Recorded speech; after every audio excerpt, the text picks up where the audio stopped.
On continue notre étude des 3 livres de la Bible connus sous le nom de livres de sagesse, Proverbes, Ecclésiaste et Job.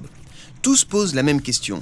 Il faut quoi pour bien vivre dans ce monde? Alors, on a déjà examiné les proverbes, qu'on peut assimiler à une jeune enseignante brillante. Elle encourage à rechercher activement la sagesse, un attribut de Dieu imprégné dans la réalité. Et elle est convaincue que la sagesse garantit une vie couronnée de succès. Ensuite, on a l'Ecclésiaste, qui se présente beaucoup plus comme un critique d'âge mûr, plutôt cynique, et il déclare: Tu penses que la sagesse te garantira le succès? Tu ferais mieux d'y réfléchir par 2 fois. Parce que la vie ici-bas sous le soleil n'est que vanité. C'est une expression qu'il utilise à plusieurs reprises dans ce livre. Mais pour comprendre ce livre, on doit d'abord réaliser qu'il y a 2 voix qui se dégagent. D'abord, la voix de l'enseignant que nous avons surnommé le critique. C'est la voix prépondérante de ce livre. Mais il est présenté par un autre personnage, l'auteur. C'est lui qui a recueilli les paroles du critique et à la fin du livre, il fait le résumé de l'ensemble, puis donne le mot de la fin. Mais alors, pour quelle raison l'auteur veut-il qu'on entende la voix du critique? Eh bien, il veut inverser notre vision du monde et pour ça, il va laisser le critique explorer 3 aspects des plus troublants de l'existence. Et on vous prévient, c'est assez intense. Ouais. Donc le premier, c'est la marche du temps. Et voici ce que le critique dit à ce sujet. Une génération s'en va, une génération vient, et la terre subsiste toujours.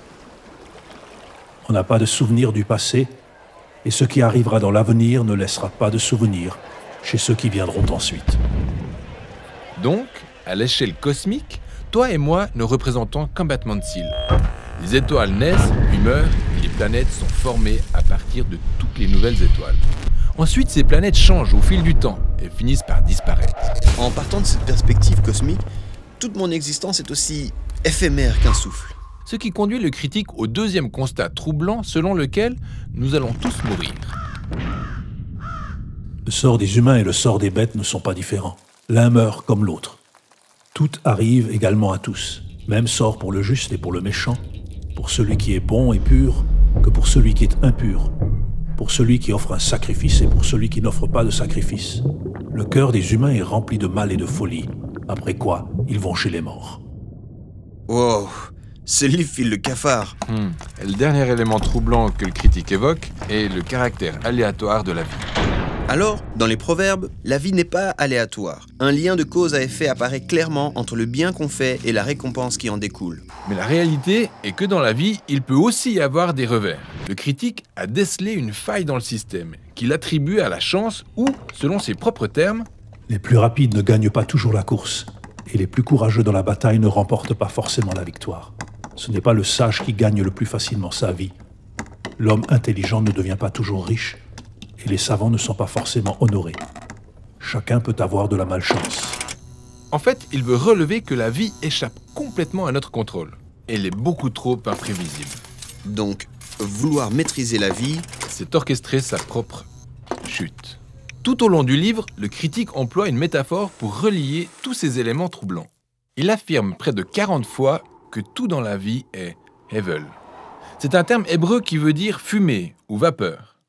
Comme la fumée, la vie est à la fois belle et mystérieuse. elle change de forme en un clin d'œil, au gré des circonstances.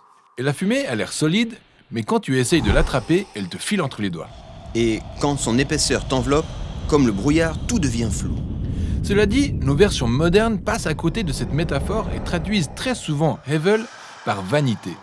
Mais si on lit entre les lignes, le critique n'est pas en train de dire que la vie n'a pas de sens, mais plutôt que son sens n'est jamais tout à fait clair. Tout comme la fumée, la vie est déroutante, déconcertante et insaisissable. Alors, que faire face à tout ça? Eh bien, étonnamment, le critique commence par admettre la thèse des proverbes. Il affirme que c'est une bonne chose d'apprendre la sagesse et de vivre dans la crainte de l'éternel. Ah bon? Mais il vient de dire que ça ne garantit pas le succès. Ouais, mais il reconnaît que c'est ce qu'il convient de faire. Mais ensuite, et de manière récurrente, il relève ceci. Puisqu'on est incapable de maîtriser sa vie, il faut arrêter d'essayer de le faire. Cherche plutôt à prendre les choses comme elles viennent, parce que la seule chose sur laquelle tu as vraiment le contrôle, c'est ton attitude dans l'instant présent. Cesse de t'inquiéter, dit-il, et choisis de profiter d'une bonne conversation avec un ami, ou du soleil sur ton visage, ou encore d'un bon repas avec des gens qui te sont chers. Les choses simples de la vie, quoi. Les bonnes comme les mauvaises, parce que toutes ces choses sont des riches présents de Dieu. C'est ça la sagesse paradoxale d'Ecclésiaste. Les propos du critique donnent des pincements au cœur et tendent à décourager. Raison pour laquelle l'auteur prend la parole à la fin du livre. Il ne veut pas qu'on perde espoir. Il cherche à faire de nous des personnes humbles qui croient que la vie a un sens, même si on a du mal à en trouver le sens. Et qu'un jour, Dieu dissipera le Hevel pour faire paraître sa justice sur toutes nos œuvres. Pour conclure, il dit que la véritable attitude à adopter est de craindre l'Éternel et garder ses commandements. Et voilà pour le livre d'Ecclésiaste. Pour finir, il nous reste une dernière voie parmi les livres de sagesse biblique. C'est celle du livre de Job. Et c'est lui qui offrira la dernière perspective essentielle à notre marche vers la sagesse.